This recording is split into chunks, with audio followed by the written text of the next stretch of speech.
आज जिस टॉपिक पर हम डिस्कस करने जा रहे हैं वो टॉपिक जो है इनकम टैक्स रिटर्न फाइलिंग के हवाले से सैलरीड इंडिविजुअल या सैलरीड पर्सन किस तरह से अपनी इनकम टैक्स रिटर्न फाइल करेगा और उसकी कोई अदर सोर्स या कोई और इनकम नहीं होगी, जस्ट वो इनकम सैलरी से अर्न कर रहा होगा। और इस हवाले से एक पहले हमने वीडियो अपलोड किया था जिसमें हमने ये डिस्कस किया था और ये इन्फॉर्मेशन जो है वो आपके साथ शेयर किया था कि सैलरीड पर्सन को जब रिटर्न अपनी फाइल करनी है तो उससे पहले उसको डिटेल्स कौन कौन सी और क्या क्या रिक्वायर्ड है। ठीक है, ये पूरा इस डिटेल्स हमने आपके साथ शेयर किया था। उसके बाद हम आज वर्किंग्स के हवाले से डिस्कस करेंगे कि उसकी वर्किंग्स किस तरह से होगी प्रैक्टिकल वे में। ठीक है, और आज इंशाल्लाह आपको कंप्लीट वर्किंग्स करना सिखाएंगे कि सैलरी इनकम की टैक्स वर्किंग्स किस तरह से होती है। तो आप रिटर्न फाइल करने से पहले, यानी कि जिसको ई फाइलिंग कहते हैं, आप एक्सेल के ऊपर इस तरह से एक वर्किंग कर लेंगे और फिर आपके लिए बहुत ही ईजी हो जाएगा अपने रिटर्न को सबमिट करना या फाइल करना। ठीक है, अस्सलाम वालेकुम गाइस, क्या हाल है? उम्मीद करता हूँ कि आप सब खैरियत से होंगे। अच्छा, आज जिस टॉपिक के ऊपर हम डिस्कस करने वाले हैं बेसिकली वो टॉपिक है income tax return filing for salaried person या सैलरीड इंडिविजुअल पार्ट 2। ठीक है, अच्छा इसमें होगा क्या? बेसिकली फर्स्ट वीडियो मैंने अपलोड किया था दिस वन। अच्छा, इस वीडियो में हमने डिस्कस किया था कि सैलरीड पर्सन की इनकम टैक्स रिटर्न फाइल करने से पहले कौन सी ऐसी रिक्वायर्ड डिटेल्स हैं जो हम कलेक्ट करें, जिसकी बेसिस के ऊपर हम वर्किंग करें और फिर रिटर्न फाइल करने की प्रिपरेशन करें। तो इस वीडियो का लिंक भी मैं डिस्क्रिप्शन में ऐड कर दूंगा, प्लस एंड स्क्रीन में भी ऐड कर दूंगा, आप देख लीजिए। क्योंकि अगर आप इस वीडियो को देखेंगे उसके बाद ही जो वीडियो हम अभी अपलोड कर रहे हैं आपको ये जो है वो प्रॉपर समझ में आएगा। अच्छा, इस वीडियो के बाद जो है वो एक लास्ट थर्ड वीडियो अपलोड करेंगे जिसमें ई फाइलिंग का पूरा प्रोसेस बताएंगे कि आईआरएस के ऊपर ई फाइलिंग किस तरह से करेंगे। वर्किंग्स तो आप एक्सेल के ऊपर पूरा कर लेंगे, इस प्रोसेस के बाद फिर आपको बताएंगे कि ई फाइलिंग किस तरह से होगी। तो अगर अभी इसी वीडियो में ऐड कर देंगे तो वो थोड़ी वीडियो लेंदी हो जाएगी जो कि बोरिंग हो जाएगी। तो इनशाला नेक्स्ट पार्ट, थर्ड पार्ट जो है वो लास्ट और फाइनल पार्ट होगा जिसमें ई फाइलिंग करना सिखाएंगे कि रिटर्न का फॉर्म किस तरह से आरएस में फिलअप होगा। बट जितनी भी बेसिक्स या कंप्लीट वर्किंग्स हैं from A to Z salary के हवाले से, टैक्स के हवाले से, वो इस वीडियो में आपके साथ डिस्कस करेंगे। अच्छा, अब स्टार्ट करते हैं। सबसे पहले अगर आप सैलरीड पर्सन हैं तो सैलरी में जो जो अमाउंट्स या जो जो चीज़ें शामिल होती हैं उनकी हमने इम्पोर्टेंट चीज़ों की लिस्टिंग्स की हैं यहाँ पे। वैसे तो और भी बहुत सी चीज़ें हैं बट जो मोस्टली इम्पोर्टेंट जो बेनिफिट्स या एडिशन है वो हमने यहाँ पे आपके सामने जो है वो आपको दिखाया। सबसे पहले बेसिक सैलरी सैलरी का पार्ट है। ठीक है, हाउस रेंट अलाउंस सैलरी का पार्ट है, कन्वेंस अलाउंस सैलरी का पार्ट है, बोनस आपकी यहाँ पे लिख लें ईयरली, या चले इसको जाने दें, अभी मंथली कर लें इसको। ठीक है, अच्छा बोनस सैलरी का पार्ट है। कमीशन, अच्छा कमीशन का अगर मैं आपको बताऊं, कमीशन दो तरह के होते हैं। अगर एम्प्लॉयर और एम्प्लॉई के हवाले से कोई कमीशन आपको जा रहा है, मिसाल के तौर पे आप क्या करते हैं, अगर आप किसी कंपनी में जॉब करते हैं तो आपकी salary as a sale person अगर आप जॉब करते हैं तो आपकी सैलरी भी होती है। सैलरी के साथ आप जितना माल या जितना गुड्स सेल करते हैं उसकी वैल्यू के ऊपर आपको कमीशन भी होता है। फॉर एग्जांपल, अगर आपने 1 लाख रुपए के ऊपर आपका 5% कमीशन है तो 1 लाख की अगर आप सेल करेंगे तो 5% कमीशन बना आपका 5,000 रुपये। तो वो कमीशन 5,000 भी आपकी सैलरी का पार्ट है, क्योंकि आपका रिलेशन एम्प्लॉयर से एम्प्लॉय वाला है। अगर आप उस कंपनी के एम्प्लॉय नहीं हैं और आप जस्ट कमीशन के ऊपर या कमीशन बेस के ऊपर काम कर रहे हैं फिर तो कमीशन एजेंट कहलाएंगे। तो कमीशन एजेंट वाले के हिसाब से विद होल्डिंग टैक्स की डिडक्शन होगी जो कि इससे कई उसका अलग डिफरेंट रेट है। ठीक है, तो अगर कोई एम्प्लॉयर और एम्प्लॉई का रिलेशन है और उस बेसिस के ऊपर आप कमीशन अर्न कर रहे हैं तो वो सैलरी का पार्ट ही कहलाएगा, और सैलरी की इनकम में ऐड होगी टैक्सेबल होगा। ठीक है, एक सेकंड। अब आ जाए लीव इनकैशमेंट पर। अच्छा, लीव इनकैशमेंट बेसिकली आपको पता होगा, लीव इनकैशमेंट ये होता है कि आपको सालाना, डिपेंड करता है, किसी कंपनी में 30 लीव्स होती हैं, किसी कंपनी में 34 35 इस तरह लीव्स होती हैं। उसमें होता क्या है कि आपकी या तो पूरी की पूरी लीव इन कैश होती हैं, या उसमें से 15 इन कैश होती हैं। कुछ इस तरह से डिफरेंट डिफरेंट कंपनी का डिफरेंट डिफरेंट जो है वो क्राइटेरिया और सिनेरियो है। फॉर एग्जांपल आप एज्यूम करें आपकी 30 लीव्स हैं, जो कि आपने पूरे साल में आपने अवेल नहीं की, और आप उन 30 लीव्स की आपको जो है वो बेनिफिट मिल रहा है, आपको कैश में मिल रहा है। तो आप क्या करेंगे, लीविंग कैशमेंट वो भी सैलरी का पार्ट है, तो वो आप सैलरी में ऐड करके उसके ऊपर टैक्स की कैलकुलेशन करेंगे। अच्छा, उसके बाद ओवर टाइम, किसी किस्म का भी ओवर टाइम आपकी सैलरी का पार्ट है। यूटिलिटीज़ में क्या आता है बेसिकली, गैस, बिजली, इलेक्ट्रिसिटी हो गया, गैस हो गया, टेलीफोन हो गया, अदर जो भी आपको एम्प्लॉयर बेनिफिट दे रहा है। अगर वो पर्सनल बेनिफिट है तो आपकी सैलरी का पार्ट है, अगर वो आपका बिजनेस रिलेटेड बेनिफिट है तो वो फिर आपकी सैलरी का पार्ट नहीं है।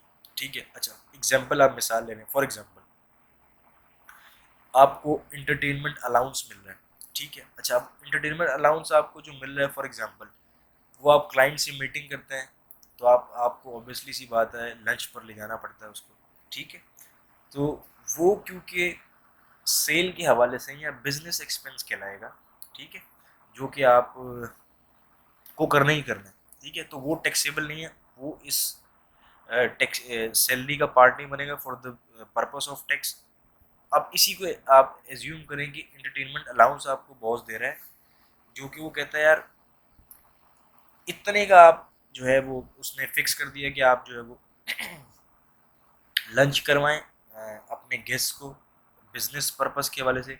बाकी जो डिफरेंस अमाउंट है, फॉर एग्जांपल वो आपको पर्सनल, आप उसको अपनी बच्चों को डिनर पर ले जाएं, खुद आप जो है वो लंच कर लें, कुछ भी मतलब पर्सनल लेवल के ऊपर उन्होंने आपको वो बेनिफिट दे दिया, एंटरटेनमेंट अलाउंस दे दिया। अब वो सैलरी का पार्ट बन जाएगा। पर्सनल किसी किस्म का बेनिफिट आपकी सैलरी का पार्ट बन जाएगा। ठीक है। अच्छा, tax on salary paid by employer.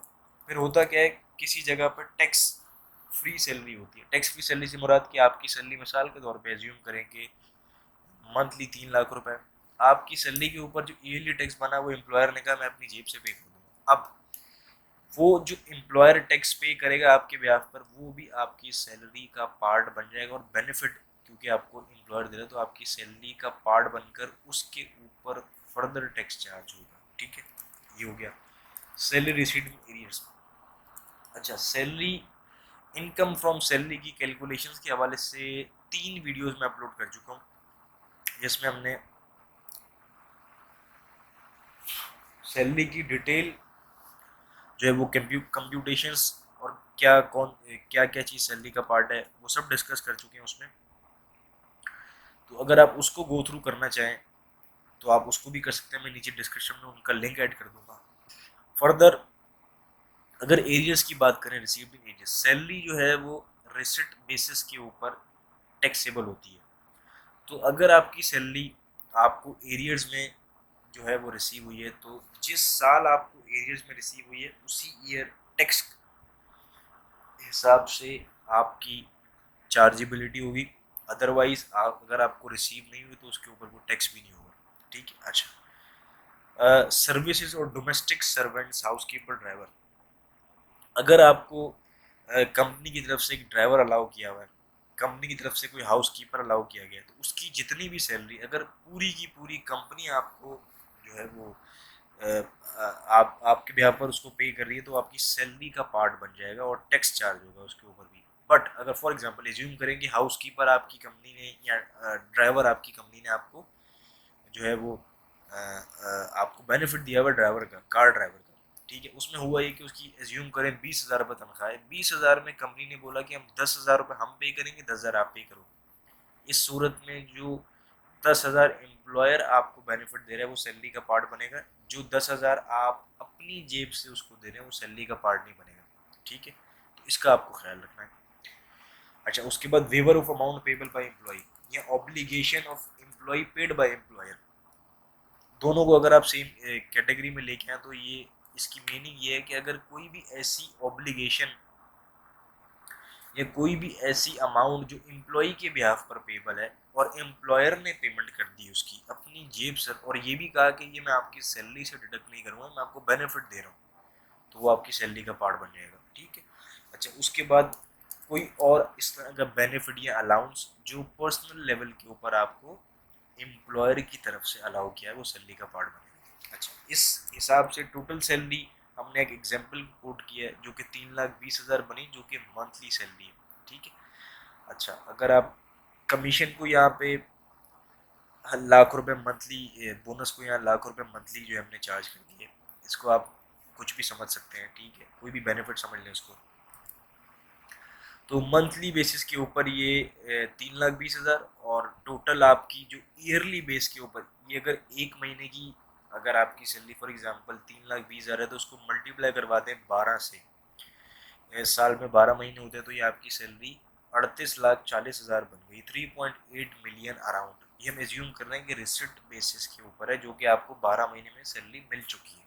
अच्छा, अब आप क्या करेंगे, इसके ऊपर आप टैक्स की लाइबिलिटी कैलकुलेट करेंगे। अच्छा, आपको करने की ज़रूरत भी नहीं होगी, ये आपका एम्प्लॉयर आपकी टैक्स डिडक्शन करके आपको सैलरी जो है वो पेमेंट कर देगा। अच्छा, अब होगा क्या, 3.5 मिलियन अगर हम स्लैब्स में जाएंगे सैलरी के, तो ये सैलरी के स्लैब में 149 सेक्शन है टैक्स ऑन सैलरी। अगर हम इस कैटेगरी में फॉल करते हैं, 3.8 मिलियन या 38,40,000 हमारी सैलरी है, तो इस कैटेगरी में अगर हम फॉल करें तो इस कैटेगरी में हम फॉल करते हैं। अच्छा, अब ये बेसिकली कैटेगरी क्या है, देखें, ये कैटेगरी ये है कि अगर where taxable income exceed 3.5 million but don't exceed 5 million. अच्छा, होगा क्या, 35 लाख तक अगर अगर आपकी सैलरी है, तो 3,70,000 रुपये आपको अमाउंट बेसिस के ऊपर चार्ज हो जाएगा, और जो 35 लाख से ऊपर का अमाउंट है उस पर 20% चार्ज होगा टैक्स। अब यहाँ पे क्या सिनेरियो है, 35 लाख के ऊपर 3,70,000, 3.5 मिलियन पर 3,70,000, जो कि ये रहा। ठीक है। और जो एक्सीड अमाउंट हो रहा है, अमाउंट एक्सीडिंग 3.5 मिलियन, उसके ऊपर 20% है, 20%। ठीक है।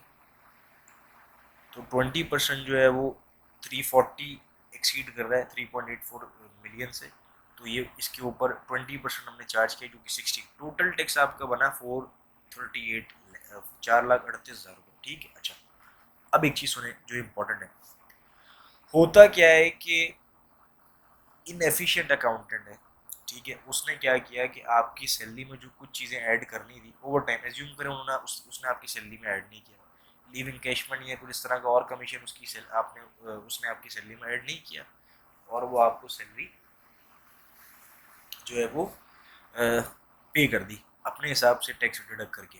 ठीक है। अच्छा, अब हुआ क्या, आपने जब सैलरी कैलकुलेट की, क्योंकि आप जो है वो नॉलेज रखते हैं और आप जो है वो एज्यूम कर रहे हैं, ठीक है, तो आपने क्या किया, आपने चेक किया कि यार कमीशन भी मुझे मिला, मुझे जो है लीव इनकैशमेंट भी मिला, बट वो मेरी सैलरी का पार्ट नहीं बनाया, तो अब क्या करें, हम इसको ऐड करके मज़ीद टैक्स पे करें। तो इतना शरीफ तो मेरा नहीं ख्याल कि कोई होगा। अगर ऐसा कोई करता है तो बहुत ही अच्छी बात है, क्योंकि इतनी एक्यूरेट कैलकुलेशन के ये अमाउंट भी ऐड नहीं, तो एडिशन कोई नहीं करता लाइबिलिटी में। ठीक है, कम करने की ज़रूर कोशिश करते हैं। तो फॉर एग्जांपल एज्यूम करें कि 4,38,000 टैक्स आपका डिडक्शन एट सोर्स पे जो सैलरी के ऊपर डिडक्ट होता है, आपको उसी बेसिस के हवाले से जो है वो सैलरी टैक्स डिडक्ट करके मिलती है। फॉर एग्जांपल अगर आपकी ईयरली लाइबिलिटी आई है 430 है, तो डिवाइड करते हैं 12 पे, जो कि 36,500 आपका मंथली टैक्स बनेगा, और यहाँ पे आपकी सैलरी है 3,20,000। अब जब नेट सैलरी आपको मिलेगी तो ऑब्वियसली सी बात है आपके अकाउंट में 283,500 आएंगे, और 36,500 आपका टैक्स डिडक्ट हो चुका होगा। ठीक है। अच्छा, तो जब आप सैलरी की कैलकुलेशन अब क्या करेंगे, आप आपकी सैलरी के ऊपर जो टैक्स लाइबिलिटी बन रही है वो बन रही है 438। अब 438 तो ऑलरेडी आपके एम्प्लॉयर ने आपसे डिडक्ट कर लिया। सैलरी बेसिस के ऊपर क्या होता है कि एम्प्लॉयर और एम्प्लॉय एक ही पेज पर होता है, क्योंकि जो सैलरी आपके पास जो इनकम आ रही है उसके ऊपर एम्प्लॉयर आपको टैक्स डिडक्ट करके ही आपको पेमेंट करेगा सैलरी की। तो इस पेज के ऊपर आपकी लाइबिलिटी जब आप ईयरली कैलकुलेट करेंगे वो भी 4,38,000 होगी, और एम्प्लॉयर ने जो कैलकुलेट किया है वो भी 4,38,000 है, 438,000, ठीक है। अच्छा, अब अगर आपकी कोई अदर इनकम है तो ऑब्वियसली सी बात है, अदर इनकम तो सैलरी या एम्प्लॉयर को नहीं पता होगा, तो वो आपको चार्ज करके उसके ऊपर डिफरेंट रेट, तो फिर आपकी लायबिलिटी इंक्रीज हो सकती है या डिपेंड करता है। अदरवाइज आपकी एम्प्लॉयर और एम्प्लॉय एक ही पेज, सेम पेज पर होंगे, आपकी लायबिलिटी सेम होगी। हाँ, कोई मिस्टेक अगर एम्प्लॉयर से हो गई है, ठीक है, तो वो एक अलग जो है वो डिफरेंट सिनेरियो है। अच्छा, अब आपने क्या किया, आपकी टैक्स बना 438 आपकी इनकम पर, जो कि आप ऑलरेडी डिडक्ट करवा चुके हैं। तो आपने क्या किया, अब देखें, पहले आपने क्या किया, अपनी इनकम को कैलकुलेट कर लिया, आपने टैक्स कैलकुलेट कर लिया, ठीक है, टैक्स आपका बन गया दिस वन। अब आपने क्या किया कि अब आपने जो लाइबिलिटी आपके ऊपर आई है उसमें से जो आपने एडवांस में टैक्स पे कर दिया वो आप एडजस्ट करवाएंगे, यानी कि वो लेस करवाएंगे। तो सबसे पहला टैक्स सैलरी का, जो कि आपने यहाँ 438 लेस कर दिया।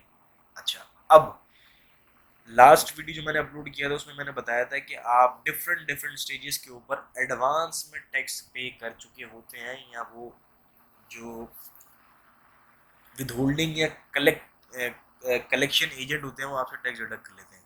अच्छा, वैसे तो बहुत से डिफरेंट एडजस्टेबल टैक्सेस हैं, लेकिन जो मेन इंपॉर्टेंट टैक्सेस है उसको हमने डिस्कस किया था, जो कि सैलरी था, कैश विड्रॉवल के हवाले से था, remitting abroad through credit debit card था, इलेक्ट्रिक बिल पे था, टेलीफोन पर था, प्रीपेड टेलीफोन कार्ड पर था, internet bill, domestic air ticket पर था, इंटरनेशनल एयर टिकट पर था, एजुकेशनल फीस के ऊपर था, और कोई एक्सपेंसेस अब्रॉड इसके ऊपर जो डिडक्शन टैक्स उसका। अब क्या करेंगे आप कि एम्प्लॉयर और एम्प्लॉय के पर्पज से तो आपको ये टैक्स आपने यहाँ पे दिखा दिया कि मैंने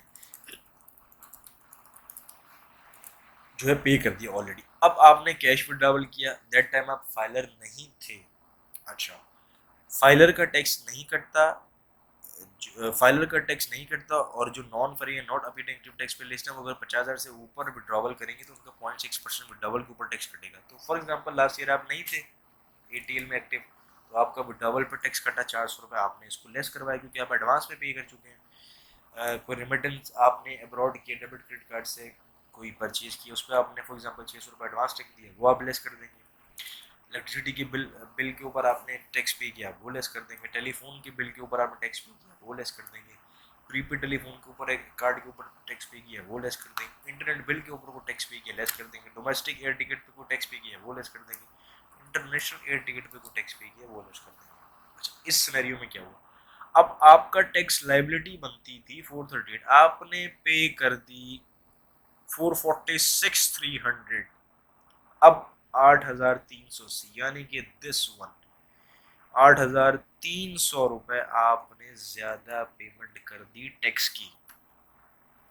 अब इस सिनेरियो में जो नेट टैक्स आपका आ रहा है वो रिफंडेबल आ रहा है, नेगेटिव में आ रहा है। अब आप क्या करेंगे, रिफंड क्लेम कर सकते हैं एफबीआर से। आप ये रिफंड की एप्लीकेशन क्लेम कर सकते हैं कि आपने, कि हमारा टैक्स बन रहा था 438, हमने टैक्स पे कर दिया 446,300, लिहाजा 8,300 रुपये हमें या तो रिफंड कर दिया जाए या फर्दर आप जो है इसको एडजस्ट करवा सकते हैं।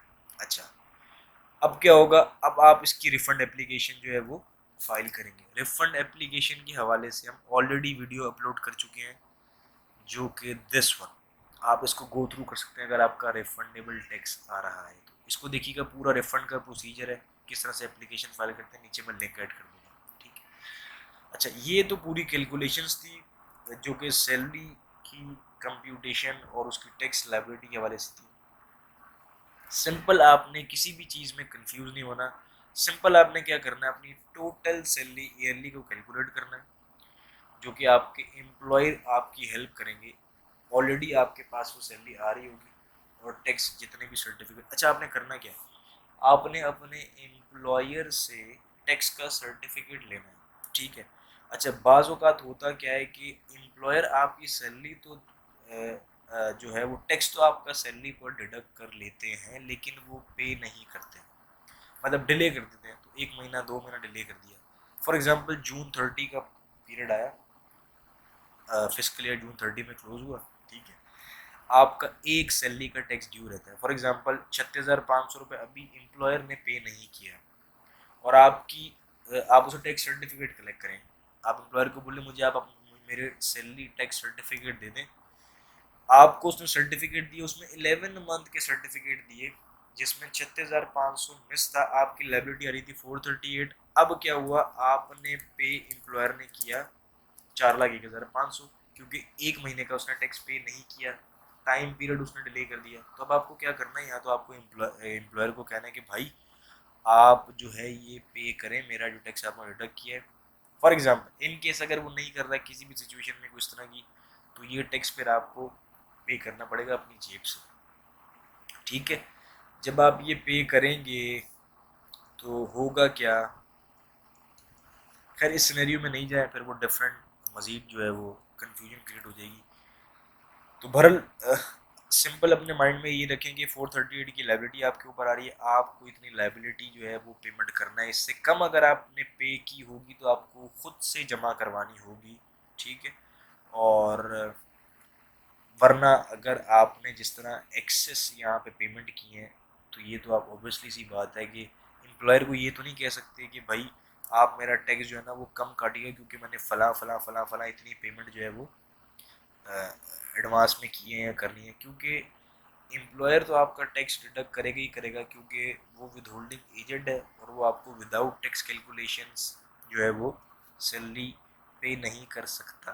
ना वो इस तरह की उसको कोई एडजस्टमेंट अलाउ है कि वो बोले कि ठीक है आपने यार इतना पेमेंट कर दी टैक्स की, तो मैं ये इसमें से काट के आपको पे कर देता हूँ, ऐसा कोई जो है वो पॉसिबिलिटी नहीं है फिलहाल।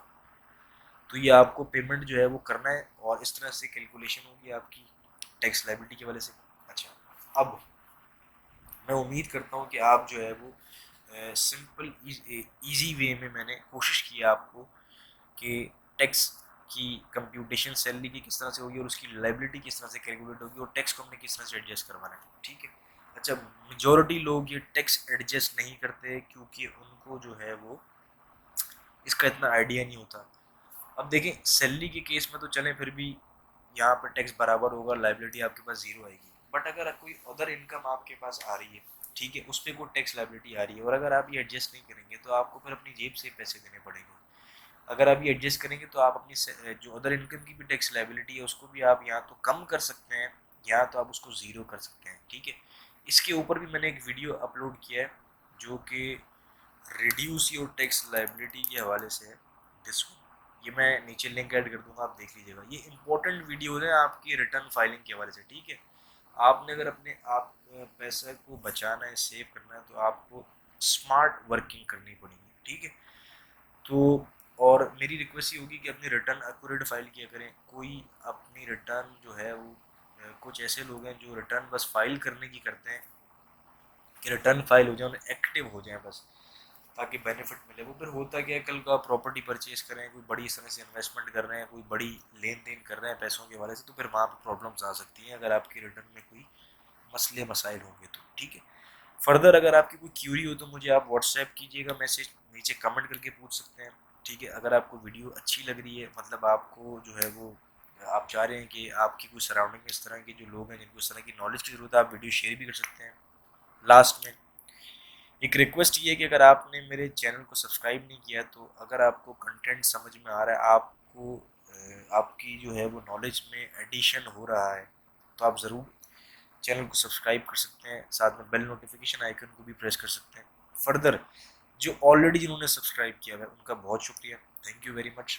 और आप एक चीज़ नोटिफाई कीजिएगा कि अगर सब्सक्राइबर से बात कर रहा हूँ मैं, कि अगर उन्होंने बेल नोटिफिकेशन आइकन प्रेस नहीं किया तो काइंडली प्रेस करिए, ताकि हर आने वाली वीडियो जो है वो आप तक नोटिफिकेशन पहुँच जाए उसका, ताकि बर वक्त आप उसको जो है वो देख सकें।